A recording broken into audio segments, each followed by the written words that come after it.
Have you got Richard on the line yet? Hello, everyone. This is Rick Latona, and this is the open house presentation of broadbandexpert.com. I am joined by Rob Weber, the owner. Rob, thanks for joining us. Yeah, thank you. Hi there. So before we get started, just a little bit of housekeeping. If anybody has any questions, please use the GoToMeeting or the GoToWebinar software to ask the questions. Just type it right there, and I'll read it off at the appropriate time if I know there's going to be a section in the presentation about that, or at the end of it. But either way, I'll get it asked. The deal we're talking about is a site that does about $120,000 in profit, priced at $290. We'll get into all that later. Let's kick this thing off. Rob, usually the best way to do this is if you, the seller, kind of just tells everyone, what the site is, when you started it, why you started it, and just kind of the general background of it. Yeah, sure, no problem. The site that was, we originally started in the UK with a site called broadband-expert.co.uk. The purpose of the site is basically to compare TV and internet packages. We compare providers across the satellite, telco, and cable areas. With the .com site, this was founded about 5 years ago, or 4 years ago, I believe. And the site's purely focused on finding the best deals for consumers that are looking sort of generically for products. So we get all of our traffic through SEO, mainly through terms such as high-speed internet or internet providers in my area, providers by zip code, that kind of thing. And then people come to the site, they'll put their zip code in, hit compare now, and it will show them all the providers and those deals with those providers that are available at their address. The plans are easily and cleanly sort of laid out so that it's easy to sort of filter plans. Here, let me switch to the next screen, since it sounds like it's what you're talking about now. Oh, sure, okay. Yes, so you can see from looking at the screen here, we've got download, upload speed of the packages. We've got the amount of channels, if it's relevant from a TV perspective, any data on the calls, if it's relevant. You can filter by the type of package, whether it's internet only or TV only or bundles, etc. And then once someone's decided what they're looking for, there's a phone number that's listed, which is a unique phone number to us. It goes through to a third-party call center, who is also the affiliate network that has the sort of direct relationships with these providers, and they ultimately try to close the sale, and then Broadband Expert would then earn a commission based on the what package was sold. So, for example, if it was a triple play, then you'd get a commission 3 times over, for one for the TV, one for the internet, and then one for the telephone.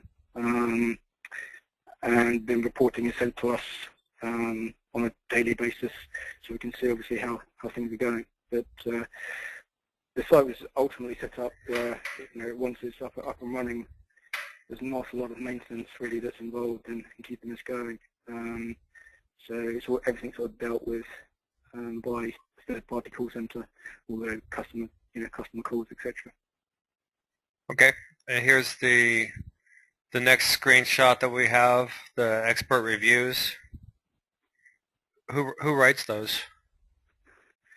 We have writers that we use on a freelance basis to write these.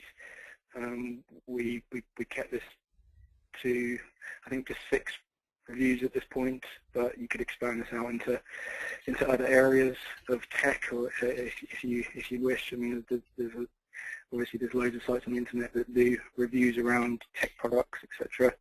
Something we were thinking about doing was adding that in at a later stage, but right now we've just got the 6 sort of services, which is reviewing internet providers overall, TV providers, And as you can see, satellite internet, VoIP, mobile broadband, and home security at the moment. And then each of those reviews then go into detail about, which are, in our opinion, the best providers, and giving some pros and cons, rating the providers out of a sort of 5-star rating system. And then there's also on the next slide is a user review section, which is actually proving relatively popular. People like to sort of, either generally like to complain about the providers, so we sort of give them a place where they can do that. So that's this section here, right? That's right. Yes. So yeah, this yeah. So how I've always wondered, how many of the reviews are legitimate. I mean, are these actual people that have used these services? Yeah, we don't write the reviews ourselves. For the user review section, we tend to rank quite well at the moment in Bing for different providers, plus the word user reviews because of this section. People are obviously looking to either look at other people's reviews or they're looking to write a review. We get probably one a day that comes through. It's not huge volumes, but yeah, they're legitimate reviews. Okay. And here's the next screenshot. What are we looking at here? This is just content for search. Yeah, but we try to make it useful content. We used to have a blog on the site, which most sites have. We sort of moved away from just being a general blog, and moved, tried to focus it more on sort of general sort of user advice in sort of various different sections around the TV and internet space. But yeah, largely it's it's just sort of trying to build some quality content on the site from an SEO perspective. Okay. How about this admin panel screenshot? Just an example of the admin area. We've got a very easy to use admin system that helps keep packages up to date. You can obviously, anyone with any sort of basic computer skills can make changes, rather than as opposed to having to ask a programmer to make a change, etc. It's just a fairly basic standard admin area. Okay. And so then we get to this slide. So just to point out the elephant in the room, why do you think there's been a decline in revenue? The revenue is obviously not looking particularly positive. It's directly proportional to the rankings drop on Google over the last 18 months or so.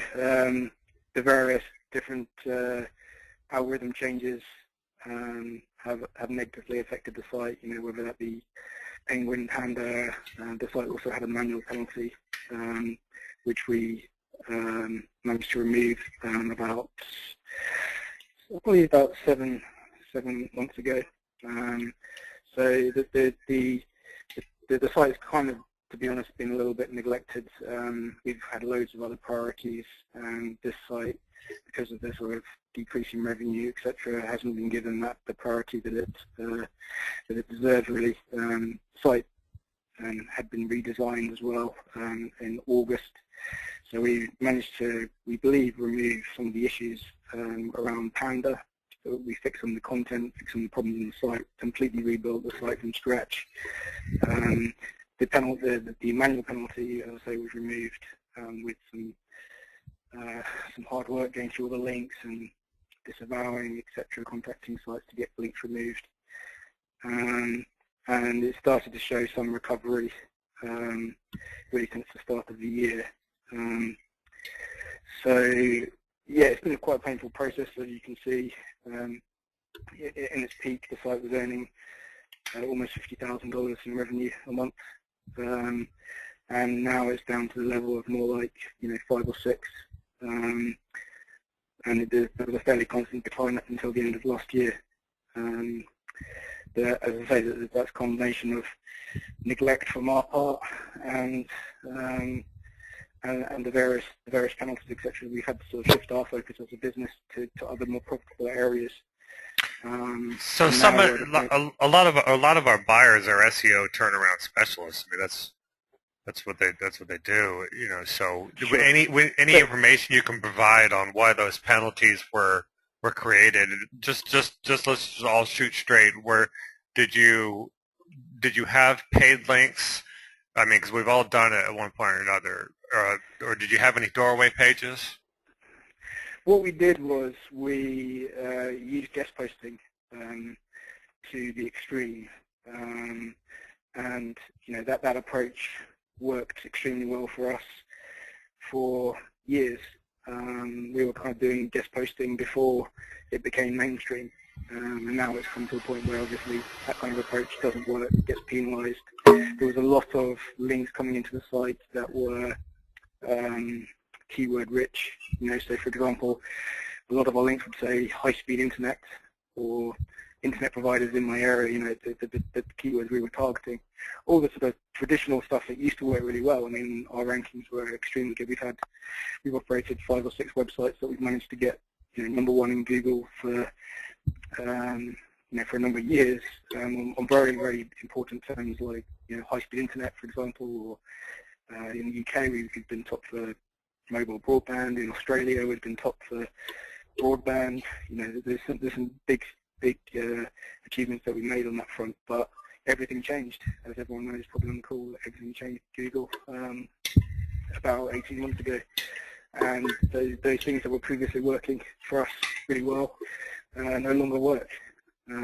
So it's kind of like starting again afresh. So, you know, we got some penalties for well, not completely fresh, right? You did almost $7,500 in revenue last month. How is this month working? This month is again a growth on last month and the month before that. So we're starting to see that we're through the worst of it. You know, when you get penalties, as I'm sure everyone knows, you know, there's 2 main sides to it. One is obviously fixing the issues and removing the bad stuff, but the second part of that is then putting some investment into, you know, doing SEO in the new correct way, the very white hat way moving forward. So we've done the first part of that, which is you know, remove the problems both on site and off site. But what we haven't done, because of the lack of focus and lack of investment, is we haven't done the second part of that, which is to reinvest in the site and, you know, link build in the correct way, or the white hat way, and it's becoming much more difficult to do that kind of stuff. But obviously, if you know, anyone that's got an expertise in turning sites around like this, then, you know, we'll understand all of that stuff. So, but as I say, we've done the first part of it, which is remove the problems, so we can see that we've stopped the downward trend, which was quite severe over the, you know, the last 12 months, and now we're back on a sort of steady increase. But, you know, we're not doing anything really to invest in the site, which is why we want to sell it, because we either need to do that or we need to sell it. Otherwise, it's sort of, you know, it's sort of sat there and not getting the most out of it. Okay. So, you know, the expenses are $500 every month. That, I mean, there must be some other expenses. Tell us about these. Well, I mean, the really speaking, I mean, there isn't anything that we're doing with the site. As I say, we haven't been focusing on the site at all. If someone was to, you know, buy this site, then obviously they would be investing in the marketing of the site, and that's really where the cost would come into it. Because we're not doing that, really the only cost we have is the you know, the server. So yes, if you were looking to grow this site, there would be costs, obviously, because you'd be looking at marketing the site, you'd be looking at adding more fresh content on that every day, you'd be looking at running social media, running PPC, link building, etc., PR. But that's where the costs are, and not the maintenance. The site basically looks after itself, and you know, we've got a third-party call center that handles the calls. So yeah, there's no sort of physical time that we've really spent on the site apart from the rebuild that we did about 7 or 8 months ago. But other than that, there really isn't anything that needs to get done on a sort of week-to-week or day-to-day basis. Okay. So speaking of day-to-day basis, what is a day in the life of operation of the site? Sorry, say that again? Well, I said, speaking of the day-to-day basis, what is a day in the life operating the site like? What exactly is done? I mean, as I said just now, nothing really. We're not doing anything with the site. It's not. If you're talking about someone to buy the site, what they would be doing is they would be investing in the marketing side of it. So it would be focusing on that. You don't need to. There's nothing here that needs to get done from a admin perspective. All right. Well, let's go. Let's go into that then by the next slide, because normally at this point in the presentation I ask the seller, is there anything you ever wanted to do but didn't have the time or money or resources to get to? Where had you at one point envisioned the site becoming? What do you see the site growth and future expectations? Yeah, that's a good question. The area of opportunity, I believe, with this site is to become the sort of authority in this industry, to become an independent expert that could be extremely valuable from a PR perspective. The website name is very strong. A typical affiliate website would be something like high-speed-internet-access-guide.com. It's a terrible domain name, just really built for SEO purposes. But if you're talking about getting any credibility in the press with that kind of domain name, you've got no chance. But if you're talking about broadbandexpert.com, then there's an opportunity definitely, I think, with a PR campaign, which is ultimately the best way, I believe now, to get high quality links is to do proper PR. Then I think there's an opportunity with this site to do that, to become the spokesperson of the industry and an independent expert that helps consumers save money on TV and internet. And if we had the time and the investment to do that, that's an area that we would explore. And that would help to build up the brand, and more importantly, would help to get the site ranking again in Google, which could easily, get the site back up to revenues that it's achieved in the past, which are about 10 times what they are now. Sure. So, why are you selling the site? Well, we're selling the site for a couple of reasons. One, that we've had other priorities, and we're spread pretty thin with everything that we're doing, and selling this site makes some sense for us to get some immediate revenue into the business. The other reason really would be around the 3 directors that own Richwood Media, which is the sort of holding company for this website, all want to go separate ways. So in order to do that, it makes sense to sell one of the main assets. Mm-hmm. Okay. Well, look, questions were coming in, and I was able to get them asked in the normal flow of conversation. So unless one shows up in the next 2 seconds, we're more or less finished with the call. You did great. Thank you for doing this for us. If anybody has additional questions about this, the listing broker is Adam Beebe. Actually, another question just came in last minute. Okay. Do you know when the penalty was removed? I think it was around August, September time. I can get back to you with definite confirmation on that. Right. And so everybody that's listening knows, we have full analytics on this property too. We're more than happy to share everything with you. Just email the listing broker. Again, it's Adam Beebe. His email address is adam@latonas.com. And of course, as everyone knows, my door is always open. My email address is rick@latonas.com, and I'm here to help. So, Rob, thank you so much. Good job, and take Sure, no care. problem. Okay, All right, thank you. bye, everyone.